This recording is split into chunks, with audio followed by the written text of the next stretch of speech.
નમસ્કાર. ગઢ અમારું છે ને ગિરિવર ગિરનારની તળેટીમાં જ્યારે અલખની ધૂણી તકે છે ત્યારે સમગ્ર જગ્યાએથી પધારેલા આપ સર્વે પ્રભુત્વ નાગરિકોને આ ચૌહાણ રક્ષાબાના સત સત વંદન.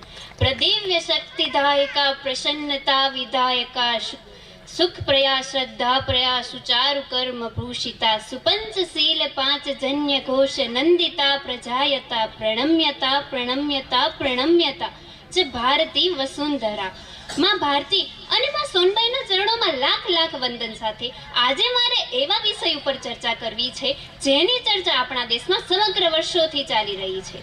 સૌપ્રથમ તો ક્ષત્રિય એટલે શું?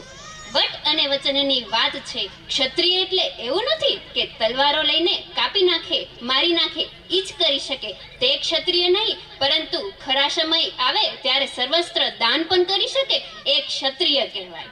રાજપૂત એ જ છે જે પોતાના વચનને તોડતો નથી. કહેવાય છે ને, રઘુકુલ કી રીત સદા ચલી આઈ, પ્રાણ જાય પર વચન ન જાય. રાજપૂત પોતાના સ્વમાન માટે જીવે છે અને પોતાના સ્વમાન માટે મરે છે. તે પોતાના ઈરાદાથી ઓળખાય છે. રાજપૂત માન મર્યાદા અને સ્વાભિમાનને સાથે લઈને જીવે છે. કોઈ આપણને પૂછે કે સ્ત્રી માટે સ્વાભિમાન શબ્દ કેટલી હદે વર્ણાયેલો છે, તો આનો જવાબ તો ઘણી બધી રીતે આપી શકાય. તેમાં કહી શકાય કે 16,000 રાજપૂતાણીઓ ક્ષત્રિયાણીઓ જ્યારે જોહર કરતી હોય એ સ્વાભિમાનનો જ પ્રશ્ન છે.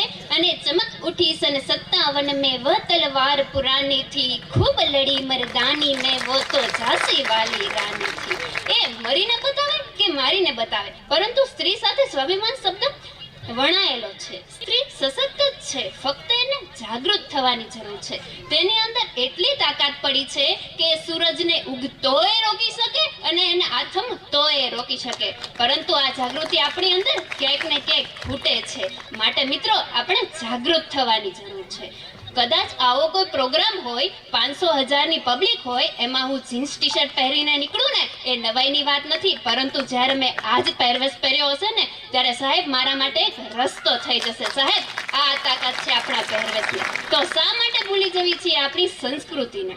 કોઈ આપણને પૂછે ક્ષત્રિય એટલે શું, ત્યારે હું એક જ ઓળખાણ આપું કે ગામડું ગામ હોય, રાતનો 1:30 વાગ્યો હોય અને 18 વર્ષની દીકરી આમ બજારમાં એકલી હાલી આવતી હોય અને કોઈ અજાણ્યો મહેમાન આવીને પૂછે, બેટા રાત્રે તું અત્યારે 1:30 વાગે એકલી જાસ, તને તારી આબરૂ કે ઇજ્જતની બીક નથી? ત્યારે તે દીકરી કહે, અમારા ગામમાં બીક ના હોય. ત્યારે તે મહેમાન કહે, બેટા જમાનો બહુ ખરાબ છે, આમ અડધી રાત્રે બહાર ના નીકળાય.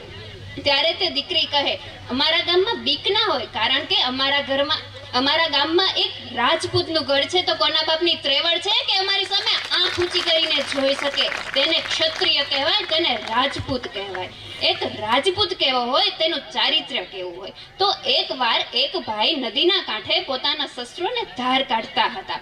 ત્યારે એક દીકરી આવી, ત્રિલોકના નાથની બેન એટલે કે રાવણની બેન. રાવણે 3 લોક જીતેલા એટલે ત્રિલોકના નાથની બેન આવી. એ રૂપનો આંભાર થઈને આવી હતી, ઘરેણા પહેરીને આવી હતી અને રાજપૂતના યુવકને એમ કીધું, હું તને પ્રેમ કરું છું, મારે તારી હારે લગ્ન કરવા છે. ત્યારે એ રાજપૂત યુવકે એની સામું પણ નહોતું જોયું. તે રાજપૂત યુવકે એની સામું પણ નહોતું જોયું અને પોતાના હાથમાં જે તીર કામઠું હતું એ આમ કર્યું ને તેનું નાક કાપી નાખ્યું અને એ છોકરીને કાઢી મૂકી. એ છોકરી બીજું કોઈ નહીં, સુરપંખા.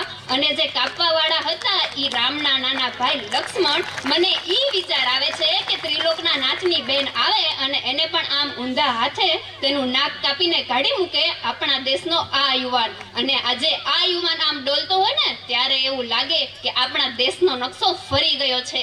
બાકી આવું થાય નહીં, માટે આપણે આવી વાતો કરવી પડે છે. અને પહેલા તો કેવી જનેતાઓ હતી, તો એ જનેતાઓ માટે કવિ કાગ લખે છે, નિજ પુત સોતે બાલ પાલે ને મેં રઘુનાથ કે ગાયન ગાવતી થી, કહી જ્ઞાન ગીતા સમજાવતી થી, ભય મોતકા સાથે ભૂલાવતી થી, તલવાર ધરી રન જુંજીને કારણ દાવકા પાઠ પડાવતી થી, કરે અંબિકા થી રણ કાલિકા થી, સોય હિન્દ કી રાજપૂતાનિયા થી, સોય હિન્દ કી રાજપૂતાનિયા થી. અંતે હવે હું મારી વાણીને અહીં વિરામ આપું છું. આપ સર્વે મને શાંતિપૂર્વક સાંભળી એ બદલ આપનો ખૂબ ખૂબ આભાર. જય માતાજી.